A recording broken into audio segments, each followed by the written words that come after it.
Samtang sa Pikasbayan, Department of Veterinary Medicine and Fisheries, kon DBMF, gingusgan ang mass vaccination sa mga hayop sa siyudad sa Sugbo. Nakatala og usa ka human death sa tuig 2025. Ato ning sayron pinagi sa report ni katropa ang Cristel Joy Felerca. XFM Report. Yes, katropa ang Cristel. Gihingusgan sa Department of Veterinary Medicine and Fisheries ang mass vaccination sa mga hayop sa syudad sa Sugbo tungod sa pagsaka sa animal rabies cases.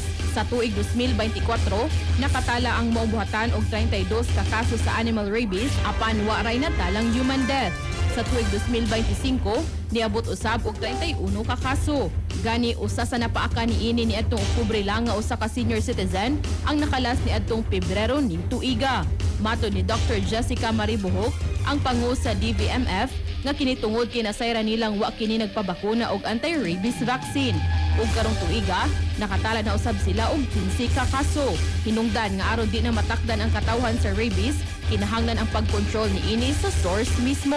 Kami sa veterinary office, we should start sa animals mapod kay makuha maguna nato ang rabies virus is to the paak or through the source nato. Like sa rabies virus, makuha siya sa paak, opening wounds, na sa mga opening parts nato sa lawas. So masking wala siya napaakan pero gitilapan siya sa katong samad niya or sa openings nato, pwede gyapon siya maka-acquire ana. Dugang pa niya nga mas barato usab ang bakuna para sa hayop kumpara sa mga tao. Nibutyag si Maribuhok nga bisan pa man og usa sa ilang hagit nga giatubang karon mao ang kakuwang sa supply sa anti-rabies vaccine para sa mga hayop apan napangitaan na kini nila og paagi pinaagi sa pag-awag sa mga tagbarangay sa pagpalit sa ilang kaugalingong bakuna aron nga makapadayon sila sa house-to-house vaccination ug makabot ang herd immunity batok rabies.